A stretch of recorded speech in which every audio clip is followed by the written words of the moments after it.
Hello friends and welcome back to another video. In today's episode, we're learning from Dan Chappelle as we sit down with him to discuss some excellent advice on how to work with your travel agent during COVID-19, discussing how to get your refund or how to manage those future cruise credits, because it can be simply confusing and takes a long time. Dan is a thought leader in the travel world with lots of expertise in how to teach travel agents how to better advise their customers on selling and booking travel. He was also the vice president of worldwide sales for Windstar Cruises and the vice president of U.S. operations for Expedia Cruise Ship Centers. So it's safe to say that Dan is going to teach us a few things in regards to your cruise travel that may have been impacted by COVID-19. So let's get started.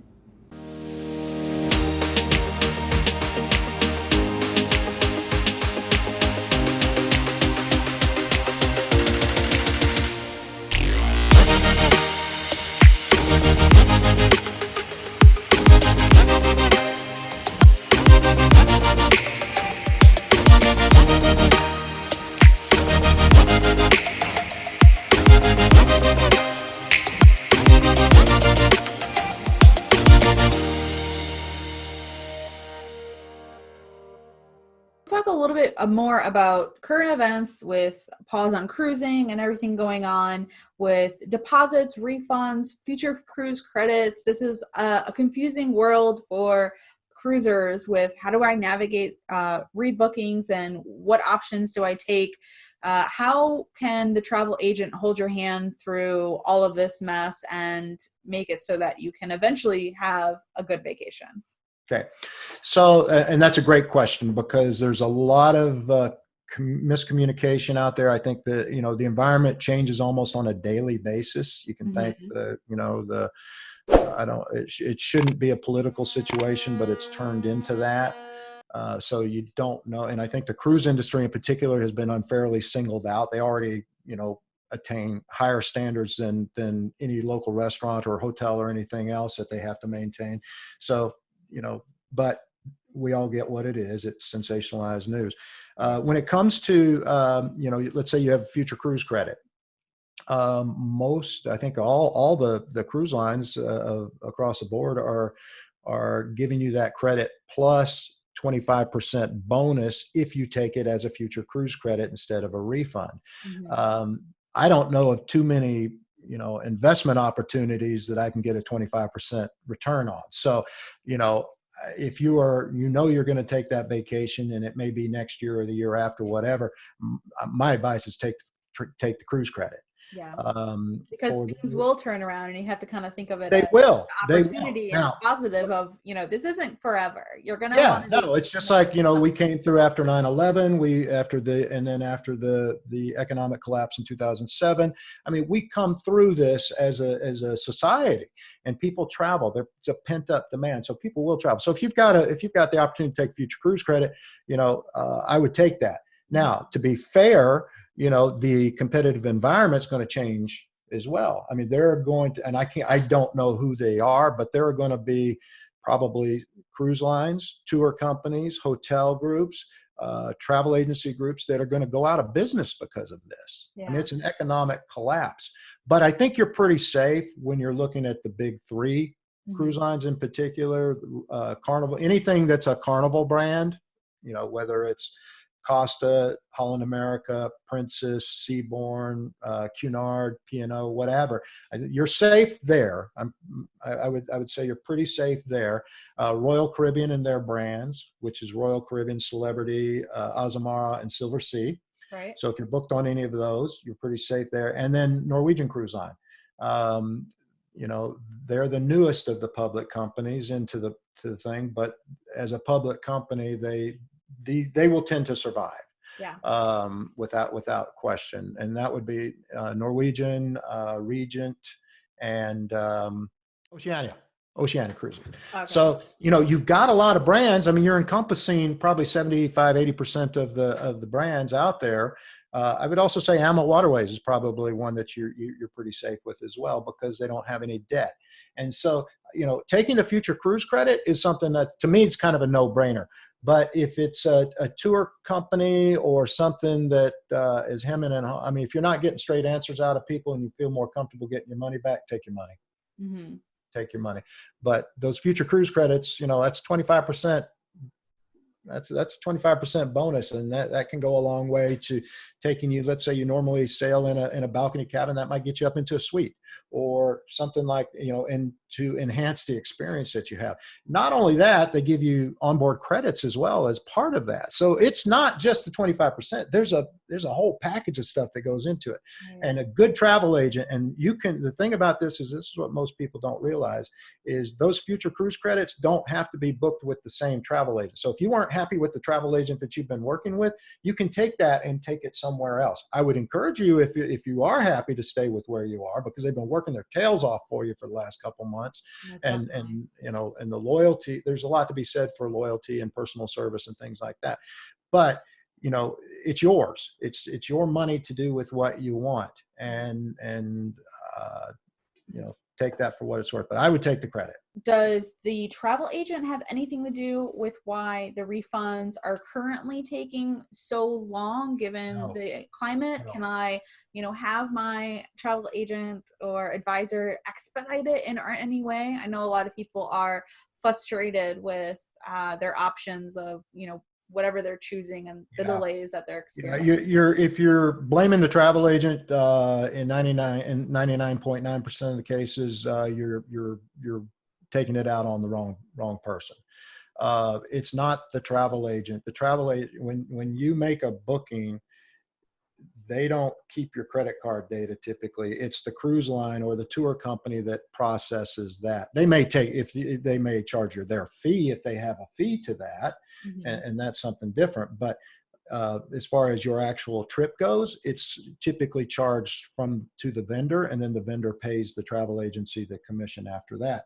So, yeah, you're taking it out on the wrong person. Are some of these folks slow in paying out? Yep, they sure are. Why? Because business is all about cash flow, and the longer they can hang on to cash, the better. And so, what I've seen, the policies of a number of cruise lines out there is that if you want a future travel credit or cruise credit, you can get it right away. But if you actually want your money back, it could take as long as 90 days. So they'll pay it back, but they're going to take their time doing it. Yeah. And if you have any, and I would recommend this for any travel whatsoever. Don't pay with cash. Don't pay with check. Always pay with a credit card. Yeah. Always pay with a credit card, because you can always take that up with the credit card company. And some credit cards like American Express, Platinum, and Centurion, you get extra travel benefits on top of what you're getting everywhere else. So you just pile that stuff on, and man, you got a heck of a deal. Yeah, you gotta make it work for you. But I want to just be very clear. If you're blaming your travel agent for slow refunds, you're blaming the wrong person. With cruise lines canceling so many cruises right now, a lot of times I'm hearing from different consumers about whether or not they're having agent fees and things like where they're not getting money back. Do you have any insight on that, with whether or not they're booking it through the cruise line or whether or not they're booking it through a travel advisor, or certain fees that aren't being refunded with the current climate of cruising? They're business people. Mm-hmm. And if they gave you a fee schedule in the very beginning and you agreed to that fee schedule, and they're charging you a cancellation fee, regardless of whether you canceled it or the supplier canceled it, mm-hmm. Then, that's business. Me personally, even though if I had, and I always did and would have cancellation fees, under these circumstances, I would probably not charge them to the consumer, just because of what it is. I mean, business is about cash flow, and again, it's if they're charging fees that you've agreed to, then yeah, that's up to them. It could be on a case by case basis. It could be that they waived it altogether. It's like the cruise lines; they changed their cancellation policies on the fly. and made them much more lenient just because of what it is. And as a businessman, and they're worth the service that they're doing for you and the obligation that they're doing for you. It's just under the circumstances whether that's the right thing to do. But under normal circumstances, absolutely. The way it would go is if the customer cancels, then yes, you charge those fees. You charge your cancellation fee. If the supplier cancels, and it happens like ship charters. You're talking to Mario a while back.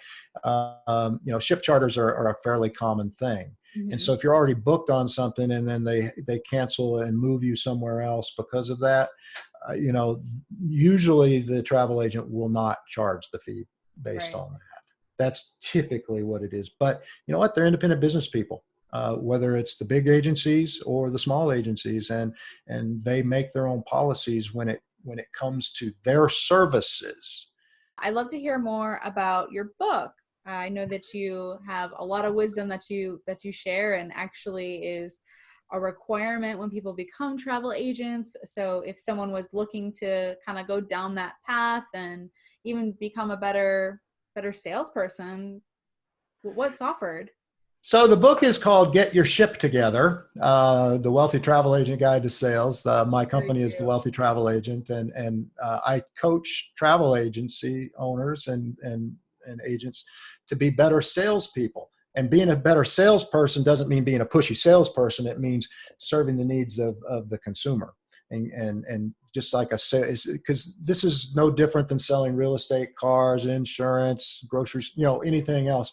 It's still a product that needs to be sold. And so making sure that they're asking the right questions and going through the right processes so that the end user, the consumer, is going to have the best vacation possible is part of what that's all about. And there's a process to that. So I teach them that process because, as I said, most get into it because they like to take care of people, but Mm-hmm. first and foremost, they like to travel. Yeah. So, and the barrier of entry to get in is not high.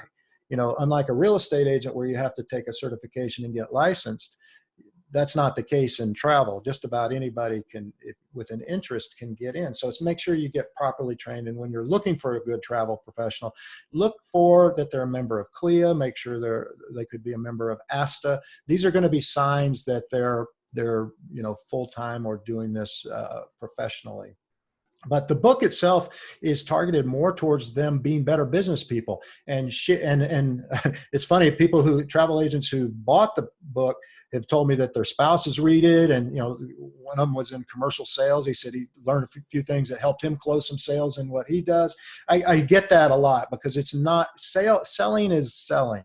It's not just specific to this industry, but the acronym SHIP stands for skills, habits, inspiration, and performance. So that's what the book encompasses, and it's across all industries. It's just written specifically for travel. But as I said, I've got readers my biggest audience outside of travel are real estate agents. They love it because it's such a similar business model that we work with. Yeah. But it's been fantastic. Sounds like such a great read. I will have it linked in the description box. So if anyone wants to pick up a copy, you can see that as well down there, and easy access for you to take one home with you. Well, thank you so much. I hope you guys enjoyed the video. If you did, please do give it a big thumbs up, and we will catch you in the next one. So thank you again. Till next time. Ciao for now. Bye-bye. Thank you.